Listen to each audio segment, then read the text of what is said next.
أنا مجفت راقب الجياع.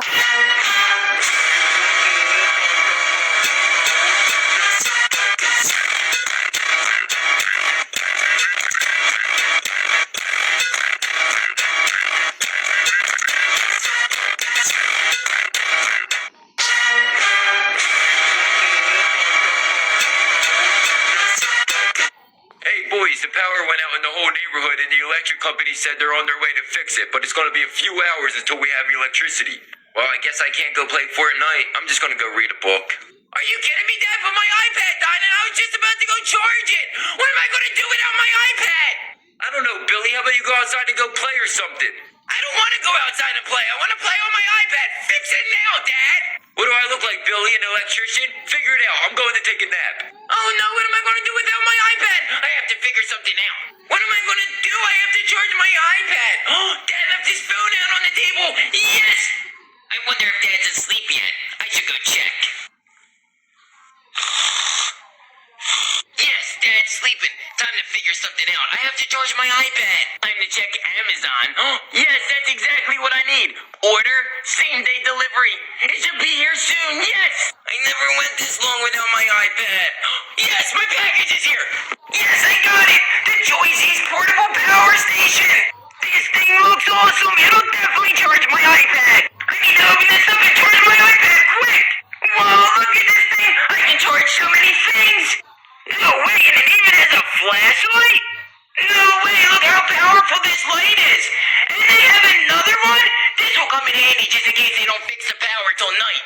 Whoa, you can charge it in the car? And it has 3 USBs? I wish I had 3 iPads. This thing is awesome. I'm definitely bringing this next time we go camping, but it's time for business. I have to charge my iPad.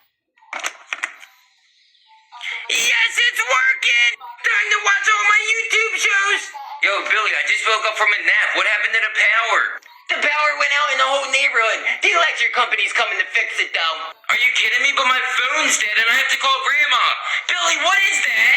What, this? It's my Joyce's portable power station, so I can charge my iPad. Where'd you get it from, Billy? I had to charge my iPad and Dad told me to figure something out. So, I figured something out. No way. I have to admit, that was a really good idea, Billy. Can I charge my phone, please? I gotta call Grandma.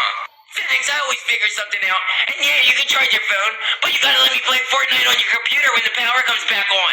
You got yourself a deal, Billy. Now how do I charge my phone? Well, you can plug it into the USBs, or check this out. It has a wireless charging for phones. No way, that thing is awesome, Billy. You're a genius. Let me charge my phone.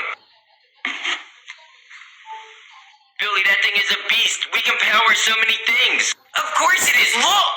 It says it right there. Always in beast mode. You know what, Billy? That was pretty cool of you. I'm not going to tell Dad. What? Really? Thanks! I love this thing. I'm going to take it everywhere. Hey, boys, the power went out in the whole neighborhood and the electric company said they're on their way to fix it, but it's going to be a few hours until we have electricity. Well, I guess I can't go play Fortnite. I'm just going to go read a book. Are you kidding me, Dad? For my eye? الصيب وصل. ارزب على جسمك الأبية. اخطبوا Once all the water was gone. Once all the water was gone, SpongeBob was completely. Bro, am I still alive, bro? Am I still alive, bro? Once all the water was gone. Bro, am I still... Sandy. Bro, am I still alive, bro? Am I still alive, bro? Am I still alive, bro? Am I still alive, bro? Am I still alive, bro? Am I still alive, bro? Am I still alive, bro? Am I still alive, bro? Am I still alive, bro? Bro, am I still alive, bro? Am I still alive, bro? Am I still alive, bro? Am I still alive, bro?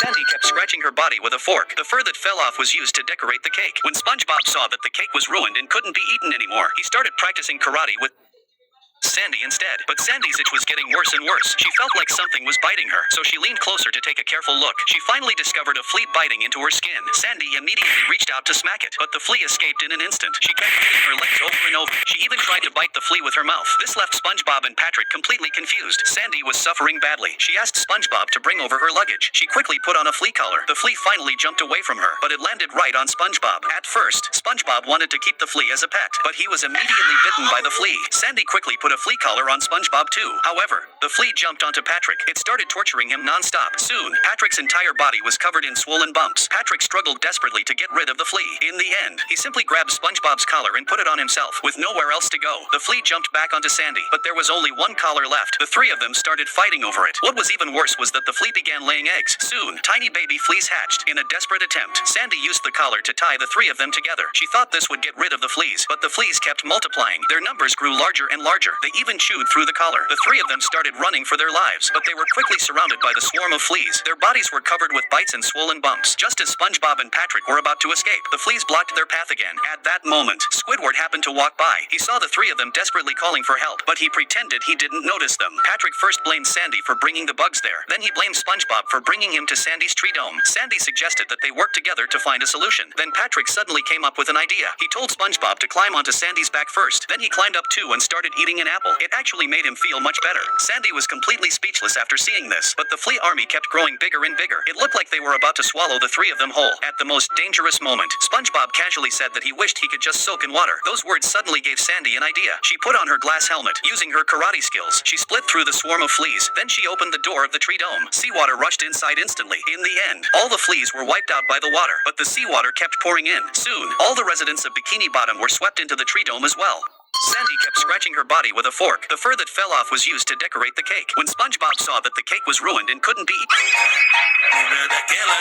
Nobita put on a magical pair of peeling finger covers. He saw some fruit on the ground and gently picked up an orange. The peel bloomed open like a flower. Then he grabbed a sweet pineapple, and its skin came off instantly. Even grapes were no exception. With just a light touch of the covers, the tender flesh was revealed. He opened his mouth, and one delicious grape after another dropped right in. It felt amazing, but Doryman was not happy at all, because the product's advertisement had looked so good that he had ordered it without reading the instructions. Only after it arrived did he realize his round little hands couldn't enjoy this kind of fun, so the peeling gloves were inherited by Nobita. He picked up a pencil and squeezed. The pencil shed its wood, leaving only the lead core. He grabbed a clock and gave it a squeeze. The metal casing peeled right off in Nobita's hand. Meanwhile, downstairs, Mom was struggling to peel chestnuts. Using both her hands and feet, she still ended up hurting herself, but with the peeling finger covers, Nobita thought it was a breeze. He picked up a chestnut, and it burst open like an explosion. The shell and flesh completely separated. A whole bucket of chestnuts was peeled in no time. Mom praised her son for being so capable and said she'd make chestnut steamed rice for dinner. Just then, Shizuka called to say she had something to tell him, but Nobita, still wearing the covers, grabbed the phone receiver and peeled its outer casing right off. Since Shizuka hadn't finished speaking, Nobita decided to go see her in person, leaving Mom stunned by the naked phone receiver. At the empty lot, Nobita ran into John. John smiled and greeted him,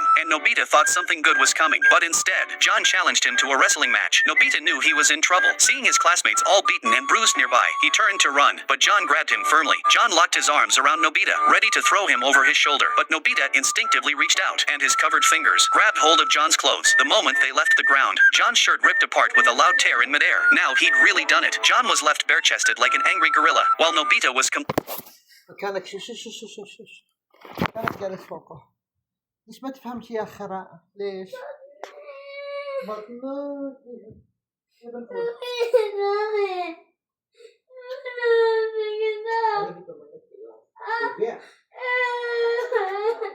يلا ميرا يلا